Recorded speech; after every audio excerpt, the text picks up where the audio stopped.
Rangers एहलकारों की शहादत के बाद दारुल हुकूमत इस्लामाबाद में फौज तलब शरपसंदों को गोली मारने का हुक्म दे दिया गया। नोटिफिकेशन के मुताबिक आर्टिकल 245 के तहत पाक फौज को बुला लिया गया।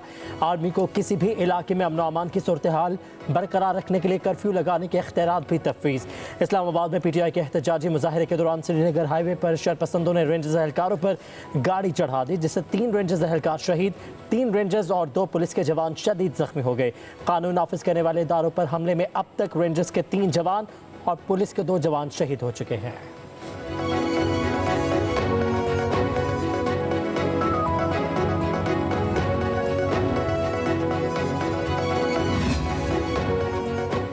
इंतशारी टोला कानून नाफिज करने वाले इदारों को दानिस्ता तौर पर निशाना बना रहा है। वज़ीर आज़म की श्रीनगर हाईवे पर रेंजर्स और पुलिस एहलकारों पर गाड़ी से हमले की शदीद अल्फाज में मजम्मत। कहा, पुलिस और रेंजर्स के एहलकार शहर में अमन अमान के नफाज के लिए मामूर हैं। इंतशारी टोला इनकलाब नहीं, खूनरेजी चाहता है। ये पुरअमन एहतजाज नहीं, शिद्दत पसंदी है। पाकिस्तान किसी भी इंतशार और खूनरेजी का मुतहम्मिल नहीं हो सकता।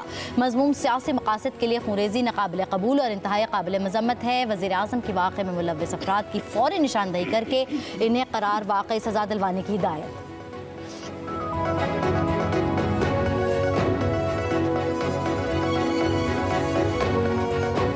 ये कल से आज तक तकरीबन 24 घंटे से ज़्यादा टाइम हो गया होगा सारा कुछ।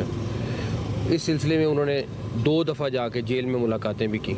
जो मेरी इन्फॉर्मेशन है वो ये है कि उनको वहाँ से भी अप्रूवल मिल गई। हमने उनको कहा था कि आप एप्लीकेशन दें और आप संजानी चले जाएं, जाके वहाँ पे जो जगह डिस्ट्रिक्ट यहाँ की गवर्नमेंट है, DC साहब हैं, वो आपको साइन करते हैं ताकि ये क्लैशेस वगैरह ना हो। और हेड ऑफ स्टेट भी हमारे आए हुए हैं, तो उसका भी ये इत्तेकाद है। और D चौक में तो कभी PTI ने भी, उनके वक्त में भी पीपल्स पार्टी ने भी प्रोटेस्ट किया, या मौलाना ने भी किया, बाकी पार्टियों ने भी किया। यहाँ पे D चौक में कभी किसी को इजाज़त नहीं मिली है। वज़ीर दाखिला मोहसिन नकवी कहते हैं PTI को संगजानी में धरना देने की ऑफर की है, लेकिन पता नहीं इस वक्त PTI में लीडर कौन है।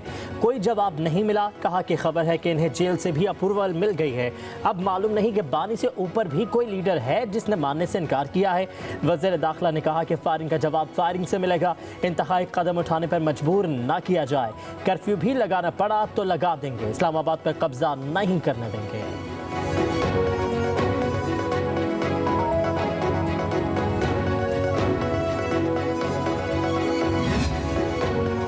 वज़ीर आला पंजाब का 4 रेंजर्स एहलकारों को कुचलकर शहीद करने पर शदीद दर्जे दुख का इजहार। कहा, शहीद होने वाले किसी के बेटे और भाई थे, जुल्म किया गया। क्या दूसरों को मारना और जख्मी करना पुरअमन एहतजाज होता है? फसादी और शरपसंद सियासी तारीख का खूनी बाब लिख रहे हैं।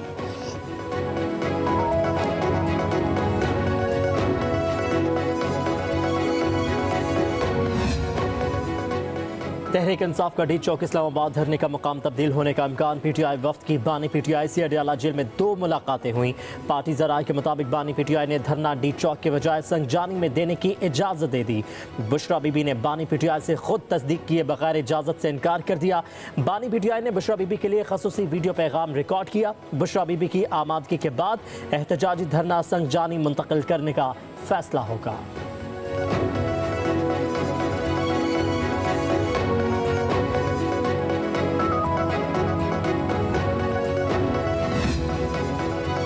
हम पाकिस्तान समेत दुनिया भर में आज़ादी इजहार और पुरअमन एहतजाज की हिमायत करते हैं। तर्जुमान अमरीकी वज़ारत ख़ारजा मैथ्यू मिलर ने न्यूज़ कॉन्फ्रेंस में कहा, मुजाहिरीन से मुतालबा करते हैं वो पुरअमन मुजाहिरा करें, तशद्दुद न करें। पाकिस्तानी हुकाम से इंसानी हकूक़ के एहतराम का मुतालबा करते हैं। पाकिस्तान के क़वानीन अमन अमान को बरकरार रखने के लिए काम करते हैं।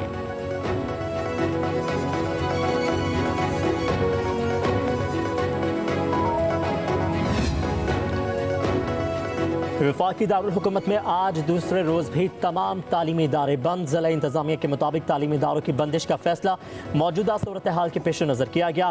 फैसले का इतलाक़ इस्लामाबाद के तमाम तालीमी इदारों पर होगा। पंजाब में दफ़ा 144 28 नवंबर तक बढ़ा दी गई। उधर लाहौर शहर के दाखिली खारजी रास्ते खोल दिए गए। तर्जुमान ट्रैफिक पुलिस के मुताबिक रावी पुल, पुराना रावी पुल, सगिया रावी पुल से ट्रैफिक शहर में दाखिल और बाहर जा रही है। ठोकर नियाज़ बेग से मुल्तान रोड और रिंग रोड भी ट्रैफिक के लिए खुली है। लाहौर इस्लामाबाद और लाहौर से आलकोट मोटरवे ताहाल बंद है। गोली का जवाब गोली से देना बहुत आसान था। एहतजाज की कॉल देने वाले ही एहलकारों पर हमलों के जिम्मेदार हैं।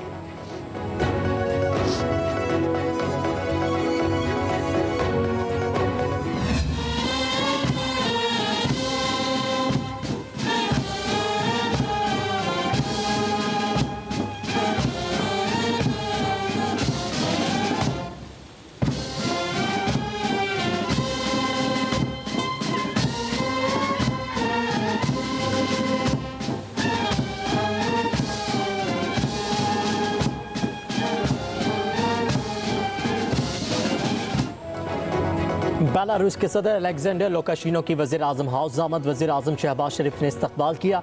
मोअज़्ज़ज़ मेहमान को गार्ड ऑफ ऑनर पेश। मेहमान सदर ने वज़ीर आज़म शहबाज शरीफ के हमरा गार्ड ऑफ ऑनर का मुआयना किया। वज़ीर आज़म हाउस के अहाते में पौधा भी लगाया। बेलारूस के सदर 3 रोज़ा दौरे पर गुज़श्ता रात इस्लामाबाद पहुंचे थे। मेहमान सदर की आज वज़ीर आज़म शहबाज शरीफ और सदर ममलिकत आसिफ अली जरदारी और अहम रहनुमाओं से मुलाकातें शेड्यूल हैं। मुख्तलिफ शोबों में ताउन में इजाफे पर बातचीत की गई। ट्रेड रोड मैप समेत 2 तरफा ताउन के मुआहदे पर दस्तखत भी मुतवक्किल हैं।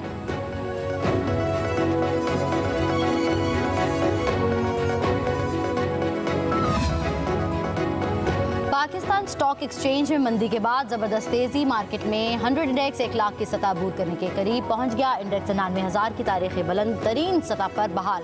100 इंडेक्स में 1740 पॉइंट्स का इजाफा रिकॉर्ड। मार्केट में इंडेक्स 99,819 की बुलंद तरीन सतह पर ट्रेड। लाहौर में फिजाई आलूदगी फिर बढ़ने लगी। बागों के शहर में एयर क्वालिटी इंडेक्स 298 रिकॉर्ड। दुनिया के आलूदा तरीन शहरों में लाहौर आज भी सर फहरिस्त। भारत का शहर दिल्ली दूसरे नंबर पर मौजूद। पेशावर में 241 और कराची में एयर क्वालिटी इंडेक्स 173 रिकॉर्ड। महकमा मौसमियात के मुताबिक लाहौर में आइंदा 24 घंटों में बारिश का कोई इम्कान नहीं।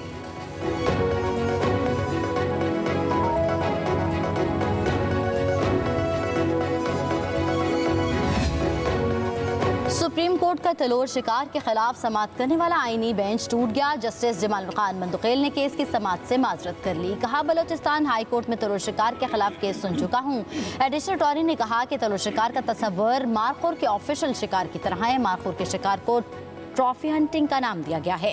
जस्टिस जमाल मंदुखेल ने रिमार्क्स दिए कि तलोर के शिकार और आइवेक्स ट्रॉफी हंटिंग में फ़र्क है। जस्टिस मुसरत अली हिलाली ने कहा, ये तलोर तो हिजरत करने वाले परिंदे होते हैं।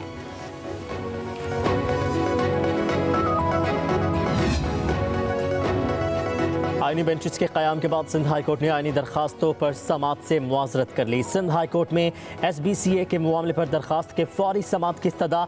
जस्टिस सलाहुद्दीन ने कहा कि सूबाई हुकूमत या वफाक को कार्रवाई से रोकने से मुतालिक दरखास्तें आईनी बेंच सुनेगा। आप जस्टिस के आगा से इजाज़त ले लें। हम मशरूत तौर पर इजाज़त दे रहे हैं। पहले ऑफिस तय करेगा ये रेगुलर बेंच सुनेगा या आईनी बेंच। अदालत ने नैब नोटिस, अकाउंट डी फ्रीज करने, तहफ़्फ़ुज़ फराहम करने और दीगर केसेस की समाअत से मुआज़रत कर ली। अदालत ने दरखास्तों की समाअत गैर मुअय्यना मुद्दत तक के लिए मुलतवी कर दी। FIR ख़त्म करने से मुतालिक दरखास्त को अदालत ने तब्दील करके बेंच के रूबरू पेश करने की हिदायत कर दी।